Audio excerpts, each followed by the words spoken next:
안녕하세요. 크립토TV입니다. 이번 시간에는 코인은 오징어 게임일까요? 오징어 게임 시즌2를 보면서 여러 가지 생각이 듭니다. 어떻게 살아남을 수 있을지 생존 비결을 말씀을 드려볼까 합니다.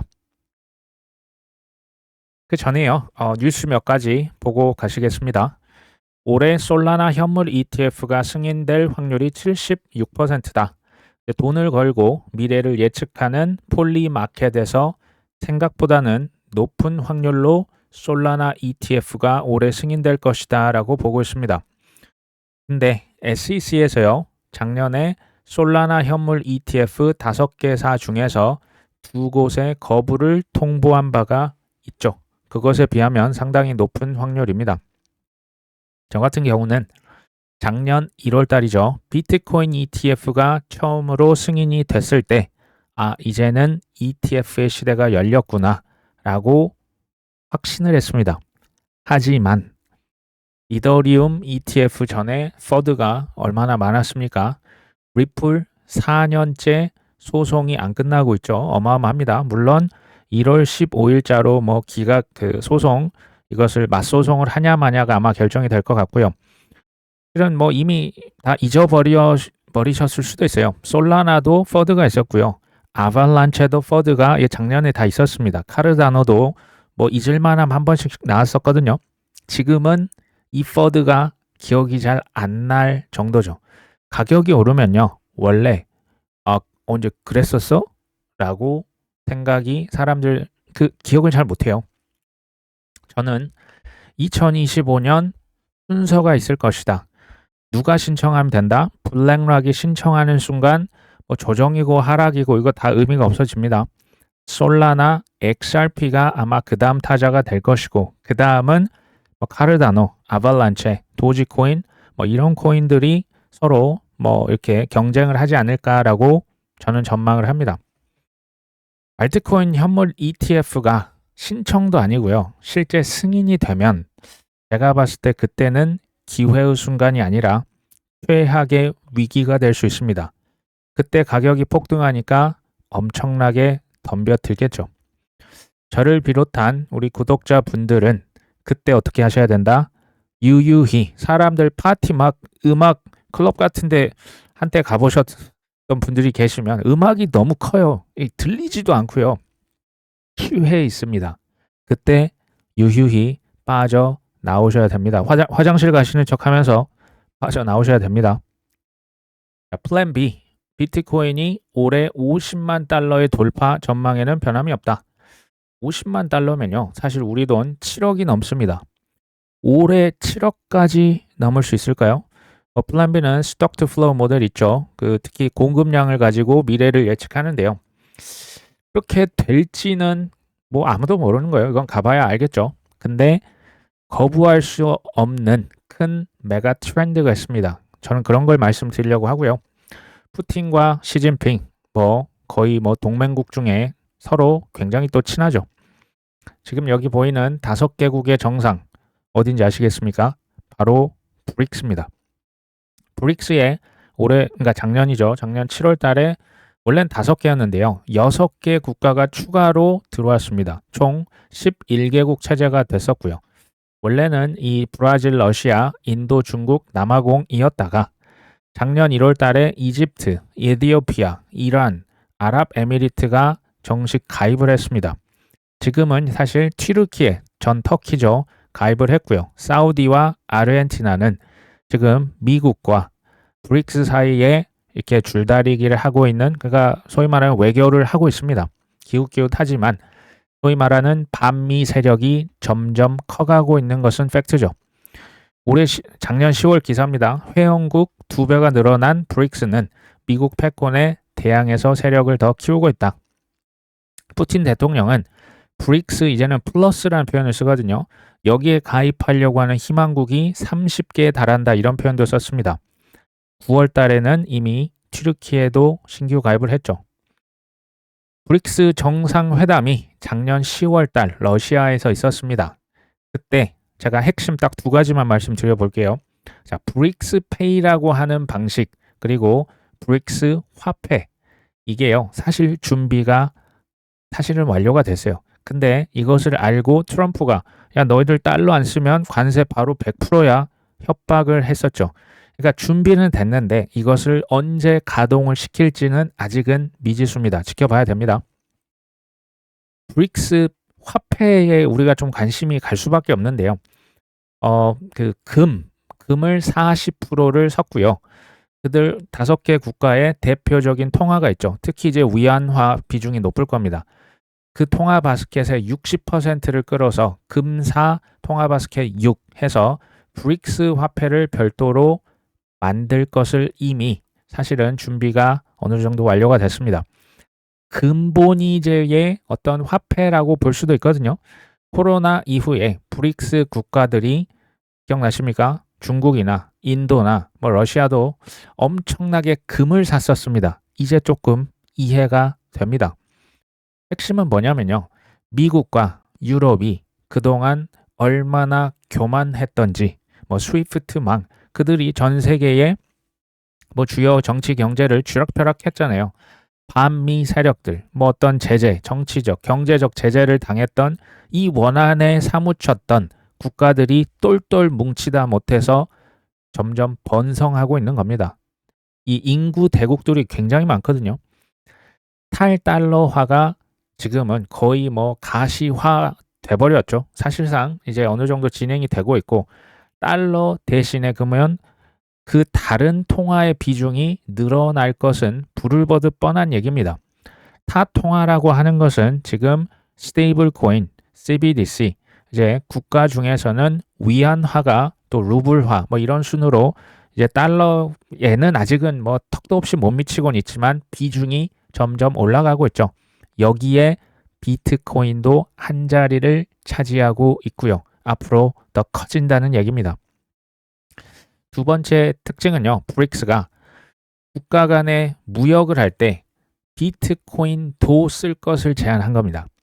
제가 도라고 표현을 썼죠. 브릭스에서 가장 많이 쓰이는 화폐는 실은 달러와 위안화입니다. 달러도 여전히 씁니다. 근데 위안화, 이제 중국의 경제가 그래도 아무래도 크다 보니까 위안화를 많이 쓰고요. 근데 문제가 있어요. 위안화가 달러만큼 기축통화가 아니지 않습니까? 국제무역에 쓰려면 국제무역에 참여하는 국가, 기관, 기업들이 다 위안화를 들고 있어야 돼요. 그러니까 굉장히 위안화를 많이 쓸 수가 있는데 유동성은 그것을 따라갈 수가 없습니다. 그래서 나온 대안이 뭐냐? 브릭스 화폐는 이제 나중에 때를 봐서 나오겠지만 현재는 달러, 위안화, 루블 이런 걸 실은 쓰고 있는 거예요. 섞어서 쓰고 있는 겁니다. 달러보다 이제 위안화 비중이 커지고 있고요. 근데 위안화가 유동성이 이제 좀 부족해지는 경우에 비트코인을 국제무역의 보완제로 쓰자. 지금 이런 얘기입니다. 주거래 화폐가 아닙니다. 보완을 해서 쓸 수 있을 때 비트코인을 갖다가 쓰자. 지금 이 얘기를 하고 있는 겁니다. 그러니까 비트코인은요. 그 예전에 금을 막 쟁여놨듯이 국제무역에 쓰려면 각국에서 비트코인을 어떻게 해야 될까요? 쟁여놔야 되는 거예요. 그때 필요할 수 있으니까. 이 개념이 지금 뭐랑 좀 비슷합니까? 작년부터 트럼프가 주창해왔던 전략적 비축 자산으로 비트코인을 쌓자. 좀 비슷한 느낌 아닙니까? 핵심은 뭐냐면요. 비트코인이 전 세계 국가들의 비트코인 선점 경쟁이 글로벌하게 벌어지고 있고요. 여기에 더해서 이제 회계 규정이 바뀌고 빅테크들, 국부 펀드, 연기금 펀드들 들어온다면 저는 플랜 B가 얘기했던 50만 달러는 모르겠어요. 근데 올해 한 20만 달러, 많으면 한 30만 달러까지는 갈 수 있지 않을까? 이게 생각보다 굉장히 큰 금액입니다. 한 3억에서 4억까지도 갈 수 있지 않을까라는 생각을 해봅니다. 근데 저는 여기서 끝나는 게 아니라 그때 그러면 알트코인은 얼마나 오를까요? 더 오르겠죠. 아마 더 오를 겁니다. 하지만 떨어질 때는 비트코인과 비교할 수 없이 바닥으로 추락할 것이 뭡니까? 알트코인이죠. 그래서 저는 기본적으로 알트코인의 존버는 비춥니다. 이더리움을 알트코인으로 넣냐 빼냐는 이건 약간 논쟁거리가 될 수 있지만 어찌됐건 기본적인 알트코인을 뭐 앞으로 5년간, 뭐 10년간 존버하겠다. 뭐 일부 장기 물량을 남길 수는 있어도 기본적으로는 올해 최대한 털고 탈출을 하시는 게 좋겠다라는 생각입니다. 뭐 제 계획이 그렇고요. 언제 그러면 털고 나가냐? 제가 두 가지, 뭐 여러 가지 복잡한 지표를 하니까 좀 어려워하시는 것 같아서 코인베이스 앱 순위가 글로벌 1위를 기록한 날, 그리고 비트코인 더미넌스가 한 45%더 떨어지면 한 40%까지도 떨어지는 날 적당히 털고 나가자라고 계속 얘기를 드렸죠. 구독자분들이 댓글에서 이렇게 댓글을 이거 코인베이스 앱 순위 어디서 보냐? 트위터에 있습니다. 트위터에 코인베이스 앱 랭크 보시라고 있어요. 보시면 뭐 팔로워 수가 한 5만 8천 명 정도 있는데요. 여기 가셔서 이렇게 매일 하루가 아침 8시, 저녁 8시에 이 앱 순위를 발표를 이렇게 합니다. 지금 1월 1일자 저녁 8시, 이게 미국 시간이겠죠. 200이 바깥으로 밀려났다가 지금 193위 정도의 랭크가 되어 있습니다. 아직은 조금 뭐 반응이 뭐 그냥 뜨뜻미지근합니다. 이거 뭐 그렇게 차가운 것도 아니고 그렇게 뜨거운 것도 아니고 이렇게 확인을 해 보실 수가 있습니다. 크립토 퀀트 기고자 중에 한 명이 코인베이스 프리미엄 지수가 12개월 만에 최저치를 기록했다. 비트코인 가격이 요즘에 뭐 별로 재미가 없었죠.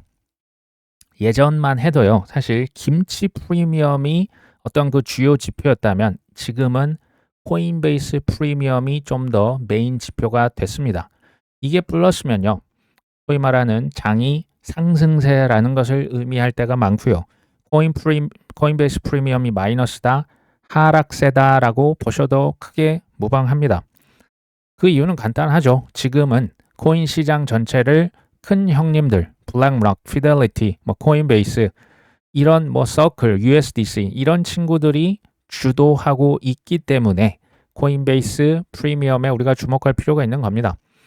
코베 프리미엄이 마이너스였죠. 최근에 저는 이때 추매를 조금 했거든요. 추매를 고려해도 나쁘지 않은 시기는 바로 이 마이너스일 때, 뭐 그렇게 보고 있습니다. 자, 플로키 다오라고 있는데요. 자, 여기에서 어떤 결정을 합니다. 뭐 플로키 ETP라고 있어요. 이게 스위스에서 지금 곧 상장이 될 것이다. 1분기라고 지금 얘기를 하고 있죠. 사실 플로키는요, 개코인입니다. 아시죠? 뭐 도지코인, 시바이누 이런 것 중에 하나입니다. 시가총액이 대략 2조 6천억 원. 어마어마합니다. 시총 78인데요. 밈코인이 현재 제가 계속 말씀드렸죠. 동물농장이 됐다고. 개, 고양이, 하마, 염소, 닭, 개구리, 펭귄 정말 끝도 없습니다. 밈코인의 시가총액을 전부 다 지금 현재 시점요, 다 합쳐보면 대략 170조 원 정도 합니다. 어마어마한 겁니다. 도지코인 하나만 거의 70조에 달하고요. 시바이누도 거의 20조에 달하거든요. 지금 유럽에서는요, 이 밈코인, 개코인의 ETF랑 사실 비슷한 거예요. ETP가 지금 출시된다고 하지 않습니까? 이 기세면 도지코인 ETF가 미국에서 안 나오겠습니까? 그 다음 시바이누도 나오지 않을까라는 생각마저 듭니다. 어쩌다 이렇게 됐을까요? 저는 이걸 생각을 해보다가 오징어 게임, 뭐 요즘에 시즌2 재밌게 보고 있습니다. 코인이 오징어 게임인가? 라는 생각을 문득 해봤습니다. 2017년 기억하십니까? 그때가 오징어 게임 시즌1, 2021년 시즌2, 25년 올해네요. 시즌3가 시작되고 있는 거죠. 이렇게 치면 29년도가 시즌4가 될 수도 있지 않을까라는 생각마저 듭니다. 공유라고 하는 배우가 한 명 한 명 찾아가서 딱지치기 하면서요, 그 오징어 게임 참가자를 모집을 하는 거죠. 근데 여기서 재밌는 사실은 이 게임에 참여를 뭐 초대장을 주지만 그 초대에 누구도 억지로 끌려온 사람은 없었다는 거 기억나십니까? 모두 참가자들은 자발적인 선택으로 그 게임에 참여를 한 겁니다. 또 하나의 공통점이 뭔지 혹시 기억하실까요? 프랑스어로요, MORT, 이건 모르라고 하거든요. 모르가요, 죽음, 사망, 사형, 살해, 죽다라는 의미입니다. 형용사도 있어요. 뭐 죽었다, 사망한, 마른 상태다, 이런 뜻이 있습니다. 영어 단어로 몰기지, 예전부터 들으신 분들은 제가 한두 번 말씀드렸거든요. 부동산 취득 등 다양한 이유로 받는 대출 혹은 담보대출을 의미합니다. 모기지 론이라고 하죠. 미국 사람들과 한국 사람들이 특히 사랑하는 게 뭡니까? 부동산 담보대출입니다. 이게요, 어원을 따져보면 무슨 뜻이면 조금 섬찟해요. 모르는 죽음이라고 말씀드렸죠. 기지가 붙었죠. 이 기지가 뭔지 아십니까? 약속하다라는 의미입니다. 죽음을 약속하는 거네요. 오기지가 무슨 뜻이라고요? 목숨을 저당 잡힌다라는 뜻입니다. 섬찟하죠. 오징어 게임 참가자들의 공통점 또 한 가지는 회복할 수 없는 큰 빚을 진 자들입니다. 오기지가 죽음을 약속한 자, 목숨을 저당 잡힌 자, 왠지 공통 분모가 보이는 것 같습니다. 물론 모든 빚이 다 나쁘다라고 얘기하는 것은 저는 아닙니다. 개인적으로요. 때로는 좋은 빚도 있을 수가 있어요. 중요한 건 뭡니까? 빚의 근원적인 속성을 말씀드리는 거예요. 죽음을 약속하는, 내 목숨을 담보로 하는 것이기 때문에 조심하자라는 얘기를 드리고 있는 겁니다. 코인이 오징어 게임이냐? 결론적으로 그럴 수도 있고요. 아닐 수도 있습니다. 먼저 그럴 수 있다라는 측면에서 말씀드려보면 투자는 기본적으로 제로섬 게임입니다. 쉽게 말씀드리면 코인은요. 누군가 크게 잃어줘야 내가 법니다. 누군가 엄청 비싼 가격에 사줘야 내가 그 가격에 팔고 떠날 수가 있어요. 오징어 게임 어떻습니까? 참가자 456명 중에 한 명씩 죽으면 1억씩 쌓입니다. 누군가 죽은 그 목숨값이 1억씩 적립돼서 최종 승자 1인이 다 가져가는 게임이죠. 오징어 게임의 참여자는요. 참여를 이미 해버렸다면 사실은 빠져나오기는 거의 불가능합니다. 죽어서 빠져나오겠죠. 왜 그럴까요? 갚을 수 없는 빚이 있고요. 만족할 수 없는 탐욕이 혼연일체가 되기 때문에 그렇습니다. 탐욕을 구체적으로 한번 말씀드려볼까요? 한꺼번에 단기에 큰 대박을 얻으려고 하는 욕망 아닙니까? 이것 때문에 한 번 더를 외치는 거죠. 어떻게 하면 코인 투자가 오징어 게임이 아닐 수가 있을까요? 정답은 항상 심플합니다. 그 정답을 내가 선택하지 않지만 정답은 간단해요. 그 게임에 참여하지 않으시면 됩니다. 혹자는 이렇게 얘기하실 수 있습니다. 세상 물정 모르고 있네. 요즘에 몇 억 빚 없는 사람이 어딨어? 라고 하실 수 있겠죠. 그럼 저는 반문하고 싶습니다. 세상 사람들이 다 죽으라면 죽으실 겁니까? 다 죽으라면 나도 따라서 죽는 것은 옳은 선택지가 아니지 않을까요? 그러면 저는 여기서 좀 더 생각을 해봐요. 우리가 왜 빚을 도대체 지는 걸까? 크게 보면 이런 거예요. 장사하려고 하는데 초기 자본금이 없으니까. 결혼 인생에 한 번 하는데 호텔에서 해야지 않아? 최소 아파트 전세는 해야 되지 않겠어? 100년 만에 기회가 왔다는데 코인 투자 빌려서 벌고 갚으면 되지. 그리고 내 집 마련할 거고 나는 실거주니까 그냥 빚 좀 내서 그래도 상관없는 거 아니야? 결국에는 이런 이유들이 많습니다. 혹시 근데요. 장사 종잣돈을 어렵게 저축해서 직장 생활에서 알바해서 버는 것은 조금 힘들지만 은행 같은 데 가서 제2, 제3 금융권 가서 손쉽게 대출하고 싶은 건 아닙니까? 혹시 결혼을 할 때 원룸이나 투룸 같은 데서 시작하기 싫으신 거 아닙니까? 투자를 할 때도요. 종잣돈을 2를 악물고 1년에 2천, 3천 모아서 5천만 원, 1억 모아서 하기가 싫고 남들이 다 가는 해외여행, 데이트, 자동차도 한 대 끌고요. 남들 하는 거 혹시 다 해보고자 하는 욕구가 더 큰 건 아닐까요? 내 집 마련 당연히 필요합니다. 공공주택, 신혼부부 혜택, 반전세 이런 걸로 시작을 할 수는 없을까요? 물론 이건 제 개인적인 생각입니다. 사람마다 생각이 다르실 수가 있습니다. 밈코인은요, 누가 봐도 그늘이 짜놓은 오징어 게임판입니다. 폭등한 코인, 이미 폭등을 시켜서 거래소에 상장을 시킵니다. 근데 그게 더 올라가네요. 자극적으로 반짝반짝하네요. 그러니까 B2 영끌. 왜요? 100년 만에 기회 왔다면서요. 이걸 놓칠 수는 없죠. 근데 나한테 돈이 없네. 그러니까 그냥 빚으로 갔다가 뭐 나중에 갚으면 되지. 이렇게 생각하시는 게 아닐까요? 물론 오징어 게임 설계자가 잘못을 한 게 1차적인 원인이 맞습니다. 누군가 돈을 우리의 허락도 안 받고 지들 맘대로 막 그냥 찍어냅니다. 인플레이션 가만히 있어도 가난해지죠. 월급은 가만히 있네요. 뭔가 위험 자산에 투자를 안 하면 바보라고 합니다. 뭐 벼락 거지란 말이 2021년에 나왔었죠. 이들의 잘못이 취약계층, 뭐 중산층 할 것 없이 죽음으로 내몰고 있는 거예요. 이게 오징어 게임화 시키는 겁니다. 빚을 권하는 사회다. 제가 계속 말씀드리잖아요. 근데 나를 죽이는 건 결국 주체할 수 없는 내 욕망이 결국은 저는 가장 근원적인 이유라고 보는 거예요. 불참을 선택하는 건요. 오징어 게임을 거부한다는 것은 실은 좁은 길을 가는 거예요. 왜 죽긴 죽습니까? 코인 투자도요. 공부를 하고 실패를 하는데 막 인내를 하면서 미련하게 남들 다 할 거 하는데 나는 그냥 맨날 잠도 못 자고 공부나 하고 미련하게 종잣돈 2년, 3년, 4년 모으는 게 미련하게 보이는 거죠. 이거 아무도 하고 싶은 사람 없어요. 하지만 483 그렇게 이제 어렵게 모은 돈이니까 쉽게 투자하겠습니까?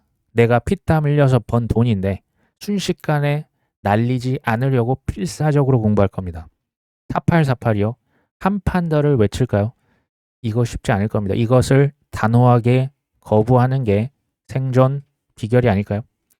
제가 오징어 게임 보면서 저 역시도 자아 성찰해봤어요.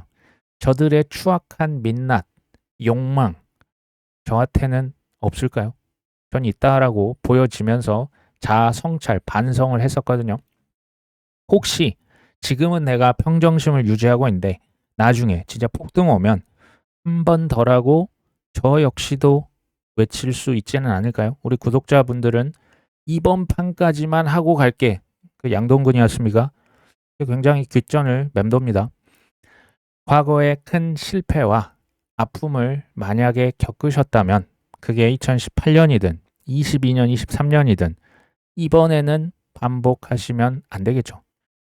코인베이스 앱이 1위를 기록하고 비트코인 도미넌스가 40% 언저리 왔다.